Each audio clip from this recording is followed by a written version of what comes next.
Welcome to the Church Communications Podcast. We want to help you become a church communications expert. We understand it's a challenging and ever-changing role because we worked in the church too, which is why we built a community of over 30,000 church leaders that are ready to support and cheer you on. Your hosts for the show are Katie Allred, Kenny Jahng, with special guest host from the Church Communications team. They're here to help you and equip you to better reach your community. We'll talk shop with practitioners, professionals, and communications experts about what's working, what's not, and what's next.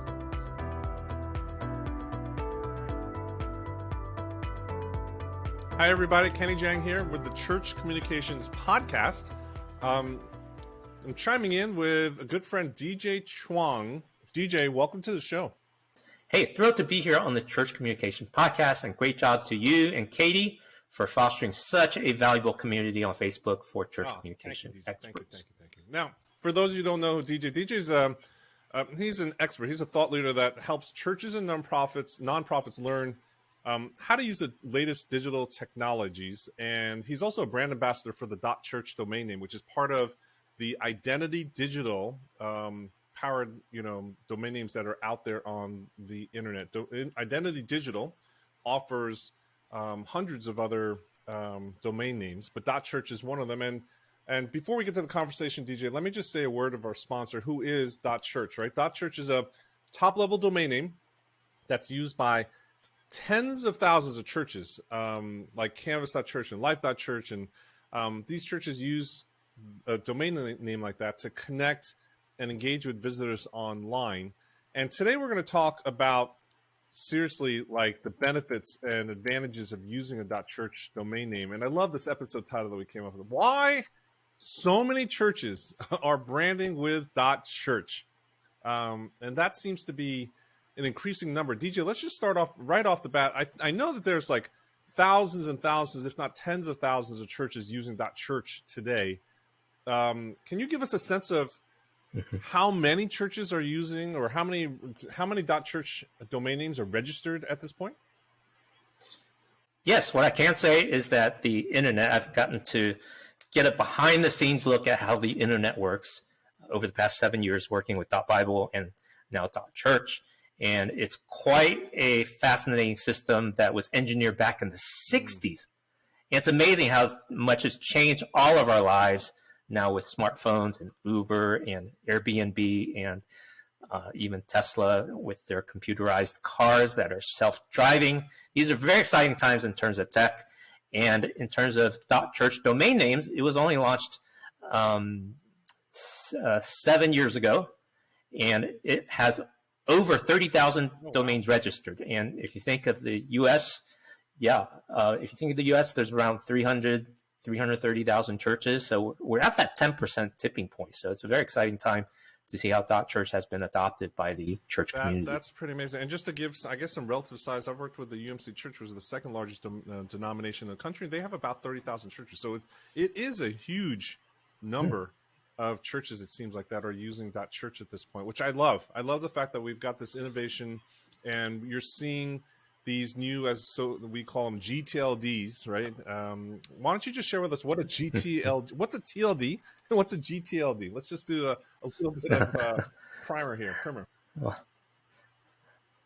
Well, okay, we're going to dig into the internet history a bit here. TLD, it stands for top level domain, and GTLD stands for generic top level domain.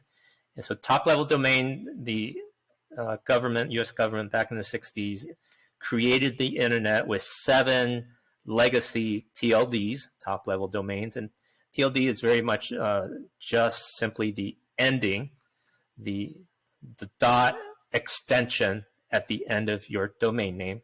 So the internet started with .com, .net, .org, .gov, .mil, .edu, and there's one more that most people forget about, like I'm forgetting. But those were the first 6 or 7 that started the internet, and that's with what we these call TLDs. Right? That's a TLD. Yes. And it's a top level domain because that's the top of the hierarchy when you structure the internet. And then the second level domain is actually the name part of the domain that we're commonly used to, like churchcommunications.com. The second level is church communications. The top level is com. And so the second level is the ones that allow people to register, organizations, entities, nonprofits, and churches. And then over the course of time, the TLD space has expanded. So one of the first expansion was 2-letter TLDs, which are known as CCTLD, country code TLD. And so things like .tv, .us, .uk, .au, and all the different countries got to get their piece of the internet with these 2-letter extensions. And then back in 2013, this was when the internet expanded humongously beyond a few hundred to over 1,500 TLDs.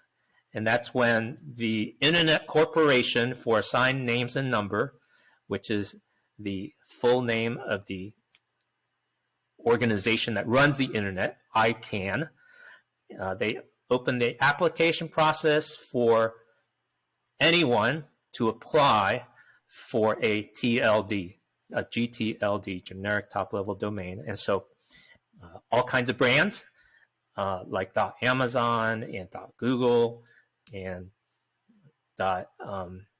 .bank, .golf, .soccer, .music, .bible, .church, all kinds of TLDs applied to be a part of the internet. It was a 500-page application process. It took years to go through the approval and make sure no one else was in contention, and then these new TLDs launched. And so that was the history of .church, which is what we're speaking of today, launched in late 2015. So it's been around almost 7 years as we speak. It's not that long. It's not that long, and it's gotten some traction. 30,000 churches plus. Wow. Well, the other thing that churches are getting more used to, I think, is the word marketing, right? The churches have become much more comfortable with marketing in recent years. And now we're seeing intentionality, which I love as a communications professional, advertising background, et cetera. I love seeing this intentionality behind logos and brand identity and mood boards and style guides. I mean, the fact that I hear those keywords like a mood board or style guide in the church comm group, et cetera, all that jazz, I think is just exciting because it feels like we're bringing some professionalization, what the best practices of the marketplace into the ministry space. And I think one of the things that we're talking about here today is how can domain names actually be a part of an effective branding strategy? Does it have a place, or what's the impact that actual domain name, the address, should it be considered? Right? Like that's, I think, the question that we have today. Yes. It's funny you mentioned jazz because I was waiting for you to hear. It was like music to your ears. Yes, absolutely. I have a quick question back to you. So I'm starting to hear the terminology marketing and communications. What's the difference, or what's the similarity? Why use those two words when you can just use one?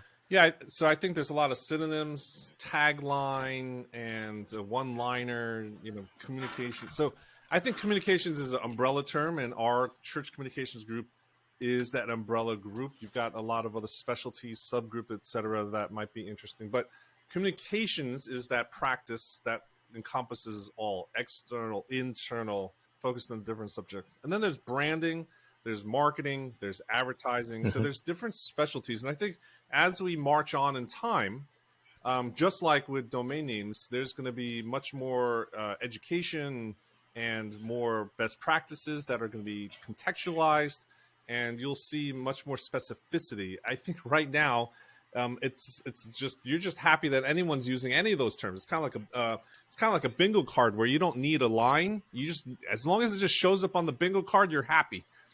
Right? And so, yeah, it's like all that jazz is one of those components that says, okay, we'll take anything that you have right now. But basically, yeah, I think we're talking about branding in particular, because I think this is just one of those things that's very important. A brand is more than a logo, and it's more than any individual element. It's that whole experience and the personality relationship someone starts to have with you. Yes. But are you saying that the domain name actually has a place in this actual branding conversation? Yes. And so as we've experienced, all of us around the world, this global pandemic has pushed all of us online. So part of how we're experiencing life, not just the past 2 years, but well into the present and the future, is our digital connection with each other and with brands.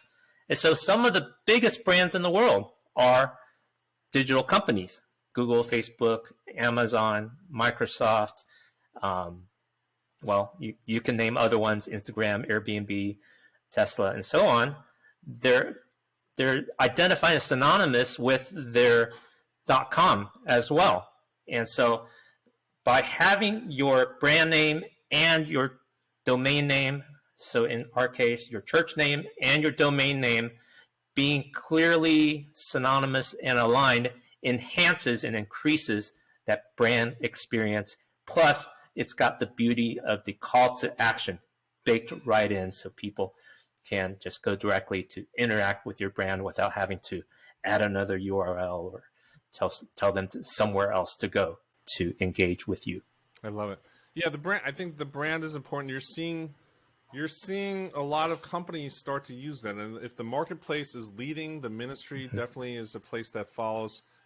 Even this, right? We're using a service called Riverside.fm to actually to record this thing. And from your tutorial, I know that since it's .fm, it's a 2-letter TLD. That means it was a country-specific one, and I looked it up the other day. Yes. And it's actually the Federated States of Micronesia. It owns the TLD for FM, but for the purposes of Riverside, it makes sense because FM is associated with radio and broadcast, and that's what we're doing here. And so it just adds to that persona of the brand, right? Yes, absolutely. Now, and what if we're talking about, so you're saying, look, it's that first touch in terms of awareness, in terms of that interaction with the brand. How should someone actually go about naming their church URL then? Is the name of the church the only thing that they should be considering, first of all? Well, certainly many of your listeners here already have a church and already have a church website. And if you're able to get the domain name that matches your church name, that's certainly the best. And because when people think of your church, they're going to type that church name into the search engine. And if that's the first one that comes up, plus a domain name does add that extra signal to the search engine to push it up in the ranking. So that's valuable. So when people think of Life Church, back in the past, they would think of lifechurch.tv, but they dropped the TV and then just rebranded as life.church, which is a beautiful domain that they use on all their branding and all their communication. They use it on their church signs. Think of the decision they had to make back in 2015. They went from lifechurch.tv to life.church. It was only 2 characters difference. And yet they made that decision looking forward to the future and changed all their hardware signs, their building signs, their t-shirts, their business cards, their letters, all that collateral. I mean, I cannot imagine the cost of all that collateral just to change 2 letters. And yet it added so much to their brand experience and their communications, because now they are life.church.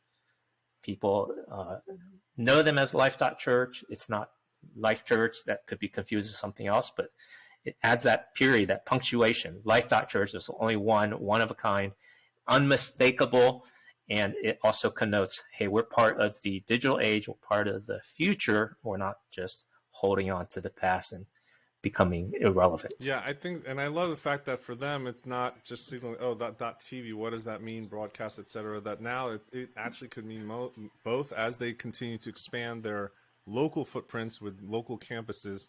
It makes sense in both contexts, right? I think it's just one of those things. Now, are you also saying that there are times that the .com field was very busy, right? And so many churches kind of needed to compromise and get a domain name that's not the name of the church, or they had to add another word to it or abbreviate. Or there was a church I saw with, I think it was 7 letters of abbreviation of their name.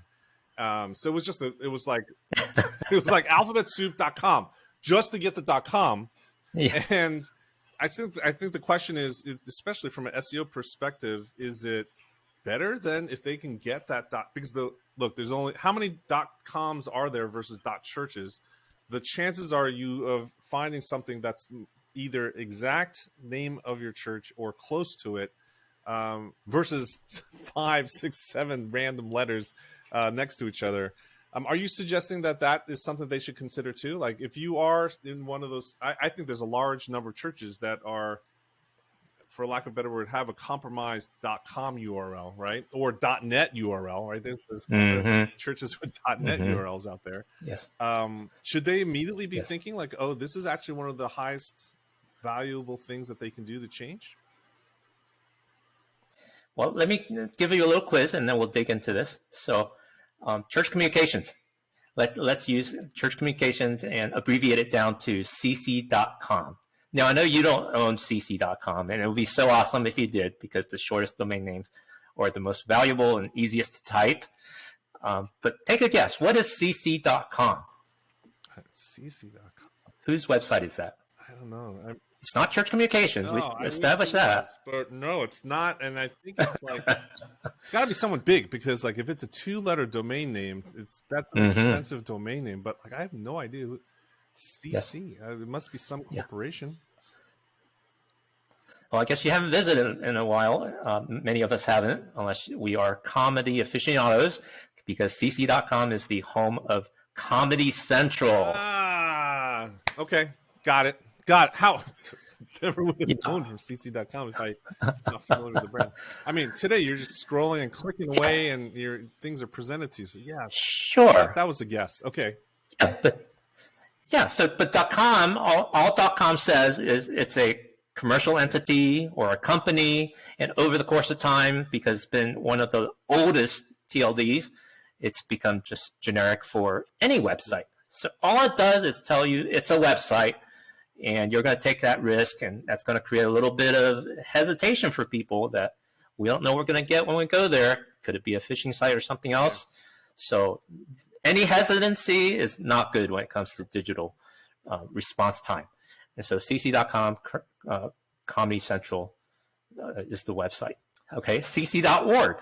What do you think that stands for? We know .org stands for a nonprofit or a charity, but what's cc.org? Charity or some old charity. I don't know. Maybe it's not Compassion. I'm trying to think of what nonprofit org. No, I don't know. I'm not familiar with cc.org. Who's that? Well, yeah, so it would be a very old organization. Christian Coalition is cc.org. Now, it could have been Calvary Chapel. That's also a pretty old church, but Christian Coalition got to it first. So first one to get a domain name gets to have it and keep it and use it. cc.org is the nonprofit entity for Christian Coalition. But if I were to tell you cc.church, what do you think that website goes to? Definitely a church. And so if it's again, if I heard it on the radio or saw it on a flyer or someone mentioned it, it's easy to remember. Yeah, very easy to remember, and it clearly identifies you as a church. And cc.church goes to the website of Champion Center up in Seattle, Tacoma, Washington State. A very prominent and popular church, very effective in their branding as well as their outreach and their ministry. Wow. Champion Center. Well, that demonstrates, right, the clarity of what that extra, the top level domain can actually do for you if you're actually, if you're someone that has not really interacted with the brand, or if you're not aware that first impression, I think, is really important. And so I guess that demonstrates pretty well what the power is, right? I think that's pretty interesting. Yeah. So back to the question that we started with, should a church consider replacing their current domain name with something else like a .church? Well,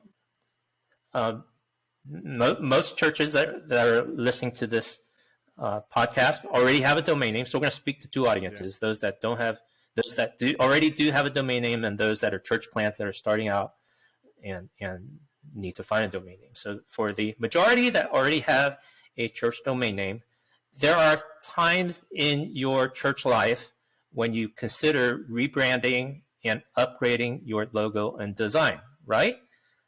And so in my research, that change of season happens every 3 to 5 years, some a little longer, some a little shorter, okay? And I dug up the history of Life.Church itself, and somewhat like clockwork, every 3 to 5 years, they would upgrade their logo, upgrade their design, fine-tune their vision, and at the right time, a change in domain name could be a strategic part of upgrading your digital engagement. Again, this is a perfect collateral to make it a part of your branding and your vision and your engagement update into the digital age. So using a .church would be perfect for that. And many of the largest churches, fast growing churches in America are already doing that. The Outreach 100 list is being published this fall.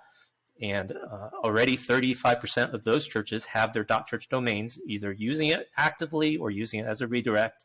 And so they're well on the way of using .church as part of their branding and digital engagement strategy.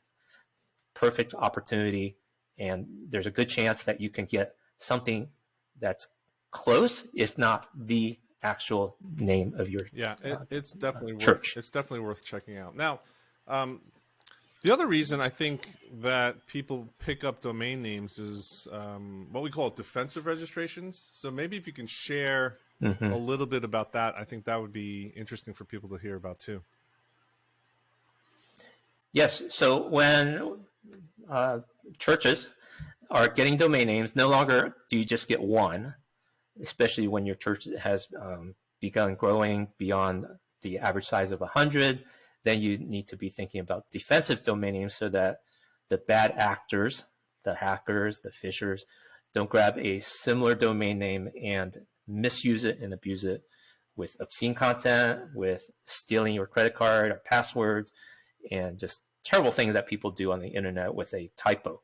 And so now churches even have to consider getting more than just their own domain name. It used to be back in the day, a church or a brand would get their .com, .net, and .org just to make sure that they're defensive, that their name is protected. And now with 1,000 plus TLDs, very few brands, unless they're the biggest brands, would grab their domain name for defensive purposes. But in the church space, particularly the large churches, some of them have decided to use the .church domain as a defensive registration. And two that come right to mind is Elevation.Church and Gateway.Church. Those are defensive registrations. And by registering those, and those are very prominent names in the church world, so I don't need to explain who they are, but they're currently using those as defensive registrations and redirecting them to their actual website. So that if someone just happens to type that domain name, they'll actually go to the actual website of Elevation Church, Stephen Furrow's Church in Charlotte, North Carolina, and Gateway Church in South Lakes in Texas is the Gateway Church that people go to. And that's okay for short term, but it's a huge opportunity to really align your brand, strengthen your digital engagement by using it as your primary domain rather than a secondary defensive redirect that some churches are using. Now, so defensive registration is important, and you're right. There's hundreds of over 1,000 different choices today, 1,500 plus. So you don't want to go registering all of them. But if you're a church, a .church should be one of your top ones that you actually pick up, especially if your brand organization's name is actually there and available on .church. But in today's world, why is like making a defensive registration for brand protection is just not enough, right? Like, can you speak to that a little bit? Well, there's another aspect to the internet, and these are what they call lookalike domains, and they have a fancy word for it, where people, bad actors can use Unicode, so they can use a character that looks like the O but it's actually a higher ASCII code in the domain name, and make it look like you're going to churchcommunications.com in an email, but actually it's going to church C encoded Unicode O communications.com, and make you log in, get your password, and say, oh, sorry, you have the wrong password, but they got your real password and use it against you for identity theft. And so the beauty about .church is the operators of that platform have made it so that all those lookalike domains are automatically reserved and blocked out and cannot be misused. Wow. So that's an added value that's only available with domains like .church to protect your brand and prevent any misuse from people that would be phishing or abusing your brand name. Yeah, that's actually interesting. I didn't know that. And phishing and all these bad actors just seem to be increasing over time. It's just like marketers ruin everything, spammers ruin everything, bad actors ruin everything, and it continues to happen. Now, DJ, that is a very important reason, and it's something that I didn't know that actually .church offers as extra protection. But there are other benefits, right, of branding with .church. Like there's, especially from a communications professional point of view, there's other actual benefits that you should be considering with domain name choices, right? Yes, we've already talked about a lot of the branding benefits, which is huge for those of you that are church communications experts. We've talked about the extra security that prevents phishers and bad actors from co-opting your domain name and misusing it. There's two more I'll mention on this conversation. One is SEO optimized. So by having the word church in your domain name, it tells Google and other search engines that this website is a church, so it bumps it up in the search engine ranking. And the last benefit I'll mention is search engines are designed to help you migrate from one domain name to another. So by setting your website and old URL with 301 redirects, you can keep all your SEO equity from your previous website to the new website domain, and then you won't lose any ranking and all the crawling that you've invested months and years into content marketing. Since we're talking about marketing, all that content marketing that you've done comes along with you, and you get a little more bump with the .church domain because you are a church. Yeah, I love it. Now, if I'm a church communicator listening today, I'm a church communicator that says, okay, you've convinced me, DJ, to upgrade and use a .church domain name. Do you have any tips? What practical things can you say to that person thinking about switching over from their existing domain name to a .church domain name? Well, there's the technical part, and then there's the communication part. Yeah. So after you've gotten approval from all the stakeholders in your church to move from your, let's say, .org to a .church, make sure you prepare a good transition plan in terms of the technical setup as well as the communication setup. Hey, this is a great occasion to communicate. Hey, this is something fresh. We're taking a step into the future, and here's how it's going to affect us in terms of our printed material, in terms of our digital material, in terms of our search engine. And I'm actually developing a checklist to help church communicators, and we'll add it in the show notes for you to itemize exactly what you need to make sure it gets properly changed from your old domain to the new domain. Free guideline checklist to help you make that transition, because there are a lot of technical nuts and bolts. And just a personal note, when .church first became available back in 2015, October of 2015, I switched my podcast on socialmedia.church from a .net to socialmedia.church. It took me a couple hours to make all the configuration changes. It was like 16 or 20 steps to make sure everything got carried over to the new .church domain. I have those notes somewhere. I'm going to clean those up, share them freely with all your audience here. Link in the show notes so that you can make that transition smoothly and easily and do it better than I did. DJ, thank you so much for sharing with us some of these benefits and going through this thinking process. Now, on a very practical, tactical level, where should we go to actually check availability for a .church domain name? Yeah, get a .church domain at name.church. Name.church is the registrar that is connected to our Identity Digital platform, but .church domains are available anywhere, wherever your favorite registrar is. You may already have domains registered at GoDaddy or Google or Namecheap or 100,000. Actually, there's thousands of other registrars, just like there's thousands of TLDs. So find your .church anywhere you like. Do your comparison shopping if you want to check on prices, but they're widely available. There's some that are even on sale right now as we speak at name.church. So make that next step. Make this great investment. All right. Very good. Glad to help. Thank you for having me. Well, thank you, DJ, for spending some time with us today. If you have any more questions, DJ, where could someone get in touch with you or learn more about Identity Digital and .church, et cetera, to further their journey and experience on this in terms of this branding and identity, et cetera? Well, Identity Digital, their website is identity.digital, identity.digital. And then I'm always at djchuang.com. All the socials, had a link in the show notes. That'd be the easiest way to just click through. You don't have to try to figure out how to spell my name, djchuang.com. Awesome. Well, thanks, DJ. Everybody, we would love to hear what questions you have about domain names in terms of identity and branding. If you're using a .church domain name, I'd love to hear from you specifically. Just email me at kenny@churchcommunications.com, because I'd like to set up some case studies and maybe interview a couple of you, seeing how you're using .church. Not everyone is using it the same way. Some I've seen use it for event-specific landing pages. Other people have used it as redirects. There's so many different ways to use it. We'd love to expose a little bit more different use cases. So if you have any that you're using, reach out to me, kenny@churchcommunications.com. Well, that's it for today's episode. Thank you so much for listening.